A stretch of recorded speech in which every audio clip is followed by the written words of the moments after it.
Good morning everyone and welcome back to the channel. If you are new here, my name's Kerry and today we are off out into the garden for a little bit of basket planting. A few strawberries are going to be going in and I need to do a little bit of a cleanup of the back garden.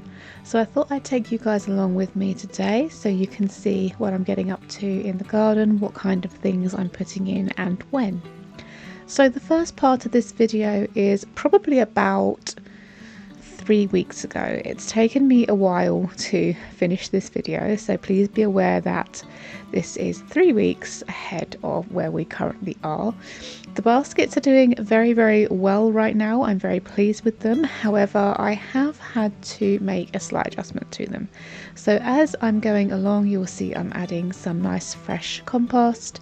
I'm putting in some slow release fertilizer granules and I'm about to start putting in the plants. So the plants that are going in here today, we have some dianthus, which clearly needed to be out of their pots a little bit sooner than they were. I picked these up literally today from the garden centre and they're going straight in, so this is not my doing, this is the garden centre's doing. However, I'm thinking I'm probably going to have to take the dianthus out a little bit. It's the same thing that's happened with my front baskets. So with my front baskets, instead of a dianthus in the middle, I have a geranium. And around the edges I have these petunias that I'm putting in today and some trailing white lobelia. Now normally and every other year my geraniums do really well in the middle. They come up big and tall and they're a beautiful centerpiece, and the petunias kind of cascade over the sides. Now the seeds that I bought, the petunias that I bought, these have been grown from seeds, are supposed to be trailing petunias. However, I suspect they are not, because these petunias are growing very tall very quickly and they have somewhat shrouded out the central plant. Now I think the dianthus are going to be okay. They're looking all right at the minute, but I do need to keep an eye on them. However, the ones that I've put out of the front that have got the geraniums in the middle, the geraniums have been completely covered and I had to pull those out so that I could save them and put them somewhere else in the garden. So do be careful when you are planting certain types of petunias alongside slightly slower growing plants. At the time the geraniums were growing like crazy, they were growing really quickly and doing really well, and the petunias were somewhat slow. So I figured it's okay, it's got a chance to get bigger before the petunias really take off. Well, I was mistaken. These petunias, the second they got into these baskets, just absolutely went for it. They are all flowering like crazy. They're growing really well, which is great for them, but not so good for the old geraniums in the centre. So be careful if you're doing this on what type of petunia you're popping in to the baskets, and just keep an eye on that central plant if you're doing that. In hindsight, I think I probably would have put a little terracotta pot in the centre of the arrangement rather than an actual plant, because then it makes it a little bit easier to water. At the moment these guys are a little bit awkward to water, so I think I would have put a terracotta pot in the middle and then watered into that, and then that could have slowly released that water through. So don't make the same mistake I did and keep an eye on them petunias. Apologies if you can hear the dogs fighting across the street. All they do all day long is fight. They don't love each other, but they live together anyway. So the next up in these two kind of half moon pots, I'm going to be popping some strawberries in. This is my second year growing strawberries and so far no good, unfortunately. I get a lot of leaf growth and not much in the way of flowers. I'm thinking it's the type of fertilizer that I'm using. I have got a strawberry feed alongside this Miracle Grow slow release fertilizer, but as of yet no flowers, and we are in the first week of June now, and we really should have some flowers by now, and we don't. So I'm going to look after these strawberries really well this year. I'm going to see if I can keep the kind of roots safe over the winter, and hopefully on their second year we'll get flowers and strawberries. However, these strawberry seeds were incredibly cheap from where was it from now? Pound Stretcher, I think. So I don't know what type of strawberries these are. There might still be time. There might be a late crop strawberry plant. So we'll see how it goes. However, they are loving their life in this pot. Honestly, I put them in these pots a little bit dubious. And I put them on the fence in the sun. So they are out the way of kind of slugs and bugs and things like that. And they are loving life. They've grown so big already. But just no flowers. So I think it's probably how I'm fertilizing them, or the fact that it is their first year. I think next year they will do a little bit better. So I do have some of this kind of bark. I wouldn't call it a mulch. It's more of a dressing. I bought it in like the floristry section of Hobbycraft. I think it's more for kind of dressing flowers rather than actually serving a purpose. But because these are quite small containers, they are going to be up elevated off the floor, and they're going to be in the sun. I do want to try and retain as much moisture as I possibly can in these, and so I'm going to put that on top to kind of keep some of that moisture in. So I moved to the back garden now, and this is the window box that I used to have out the front. Now this window box out the front, I say box, it's a basket really, isn't it? This window basket out the front did get baked, completely baked every year. The sun, the full hot summer sun was on it all summer. It was borderline impossible to keep it even remotely moist, and so every plant that I ever put in it just fizzled away and died. I was watering sometimes 3 times a day, and it was just not having any of it. So I've moved it to the back. This area of the house is in the winter full shade, doesn't get any sun hit it for the entirety of the winter. But as we come into the summer, the sun does come round here in the afternoon, so they will get afternoon sun, the plants that I put in here, but not strong afternoon sun, probably from kind of 4 or 5 o'clock. So the heat will be high, but the sun intensity won't be. And I think this is going to be a much better location for this window basket. It's also under my son's bedroom window, so he gets to open the window and have a look at all the nice plants as well. And I'm just going to pop just a few extra dianthus that I had floating around, a couple of petunias, and whatever I've got left lobelia wise is going to go in here as well. It was really just a case of I grew a few too many petunias and a few too many lobelia, and I just wanted somewhere to pop them, and this little basket here seemed absolutely perfect. And it's been, like I say, a few weeks since I did this, and everything's looking really well. It's looking really happy. The basket is staying a lot more moist during the days, and I'm only having to water it maybe every other day at the moment. As we get into the height of summer, obviously I'll have to water it a little bit more, but it's not so much of an issue. Here it's right next to the water butt, it's right next to the back door. I don't have to trail a hose through to water it. It's going to be much better, and I think it looks really cute here as well. So this back garden is being redeveloped over the course of this autumn, winter, and into early next spring. So everything about this garden pretty much is going to be changing. I'm hoping though that I can still keep this here, because I really do like it there. I just don't want it to be kind of shrouded or shaded by any of the things that are going to be going in here next year, but we'll just have to play it by ear and see how it goes. I think it'll be okay. I've also got a little grey planter up on the wall there, you can see, and again I'm going to be popping some dianthus into there as well. I have 2 more of those grey planters, and into those I did put some more strawberries, and I put them on the back fence, and then genuinely forgot they were there. So they've not been watered by anything other than rain recently, and they are suffering.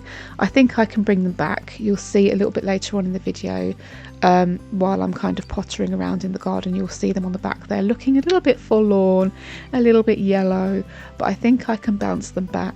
That back fence, do you know, this is like the 3rd year I've had things on the back fence and they just die. I guess that sun is just too intense. So I might just take those planters down if I can't get the strawberries to kind of bounce back, and I'll just leave it as is, and I will take that into account when I start kind of preparing things for how the garden's going to be. I need to make sure that I've got sun loving plants that are going to be really, really happy there. So you can see the 2 grey planters on the back fence there. You can see the sad little strawberries and the sad little hanging basket. Actually, this is one of the ones that I planted up in the video.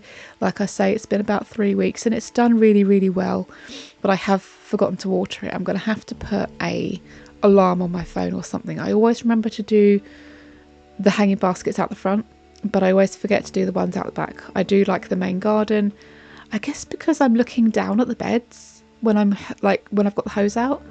I'm looking down at the beds and I'm filling the kind of bird bath and stuff for all the creatures. I don't look up in the back garden, and I think that's why I'm missing them all the time. So yeah, setting an alarm on my phone for that, and we'll get on with that soon. So for the actual cleanup of the garden, I've got a few bits that I want to achieve today. I've got a few plants that need to go into the ground. I have some cutting back to do on the rambling roses, which you can see me doing here. I've got to tie them onto the arch a little bit better, and I've got to do a general cleanup of kind of pots and debris and stuff that has been collecting in the garden. The back garden is a little bit of a catch-all of stuff that needs to go, usually to the dump or to recycling. I tend to end up with all of my kind of plant pots that I've used from plants that I've purchased at garden centres, or seeds that I've started and all that. They tend to kind of end up just hanging out here, and I don't like the look. It's not nice to have plant pots strewn around everywhere. Now, one of our local garden centres does offer a plant pot recycling base. They've got like a great big kind of wire mesh cage, and you can just take all your old plant pots down there, drop them off, and people can take whatever plant pots they need out of there, and any that don't get taken out of there they recycle. So that's really, really good, and I need to kind of collect some together to do that. However, I have to be mindful that I am going to be changing this garden, and there are some plants that I want to keep for when the new garden is kind of laid out and done. So I do need to keep a few pots for those ones that I am keeping. Most of the plants in here will be either moving or going. There's certain plants that I would love to keep, like my hellebores. They're doing so well, but they're notoriously difficult to dig up. Their roots go deep, and it's quite difficult to dig them up without them dying. So I might have to sacrifice those, but there are a few bits that I do want to keep. Everything else is just annuals, and that will die off all by itself. So I do need to keep in mind that I do need to keep some pots aside so that I can save those plants that need saving and pop them out into the front garden over the winter, and then move them back into the new garden next spring. So I'm just watering in the plants that I have put in. I've put in my daughter's lilies, my daughter's, I don't know if it's Nepeta or Nepeta. See, I've learned a lot of my garden stuff from Garden Answer, who obviously is over in the States, and so I've learned a lot of the American pronunciation. And you go into a garden centre in the UK and you use an American pronunciation or an American name for something, and people are like, really? It's like, yeah, do you know what? I can learn from somebody in another country, and that's okay.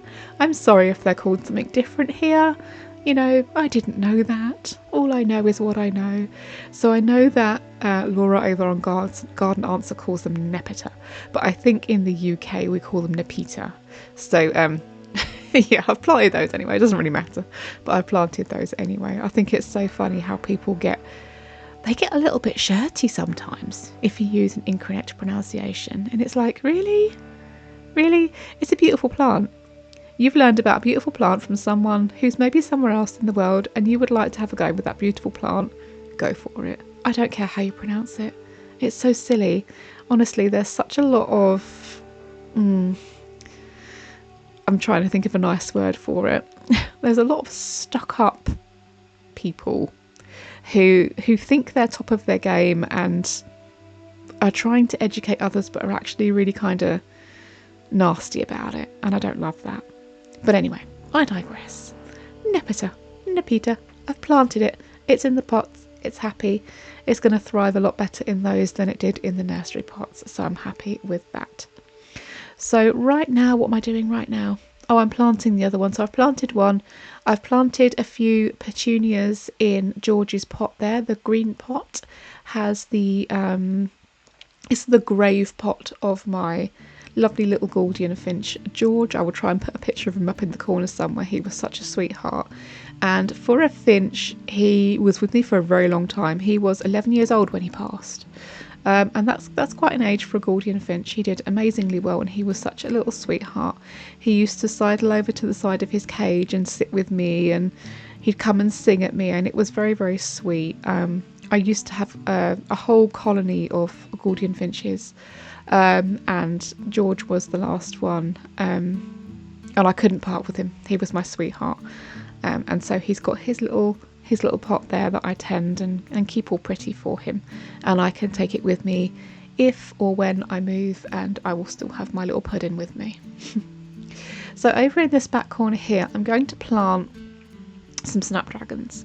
Now, it's a little bit late in the season now to be planting snapdragons. It would have been significantly earlier, but my first attempt with the snapdragons ended in failure. I don't know what I did wrong, but I did something wrong, and they hated me, and they fizzled up and they died. So I got some more of the same seeds. These are the apple blossom ones. They're absolutely gorgeous. And I tried again, and these plants are doing amazingly well. However, snapdragons don't love the heat, so I'm a little bit concerned that it's probably going to be getting a little bit warm for them.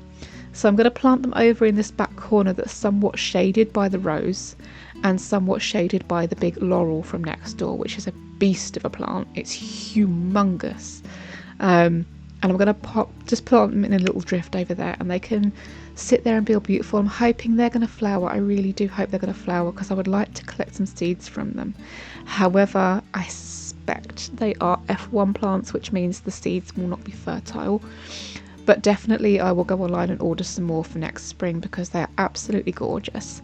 And they're a favourite of the bees, and yeah, that's two absolutely winning reasons to have them in your garden. So I'm going to try with these. I'm going to hope that they come up. I think I put 15 over here, which is a little bit close planted, but these seem to be growing tall rather than bushy, so I think it'll be okay. And I'll just have this lovely wave of apple blossom snapdragons in the corner, which will look absolutely gorgeous against the kind of apricot colour of these rambling roses. Can't remember the name. Well, I can remember the name of these roses. I cannot pronounce it. They have a French name. They are absolutely gorgeous. They come out with these kind of apricot pink vibrant buds, and then they open up into these apricot roses, which slowly fade into like a creamy pink. They're absolutely beautiful, and I cannot wait for them to climb all the way up to the top of this arch and kind of meet in the middle at the top. They're going to be gorgeous. The bees love them. Bees have been all over them. Hoverflies have been all over them. The pollinators are definitely loving these. So I would really love to see them next year when they get to the top of this arch.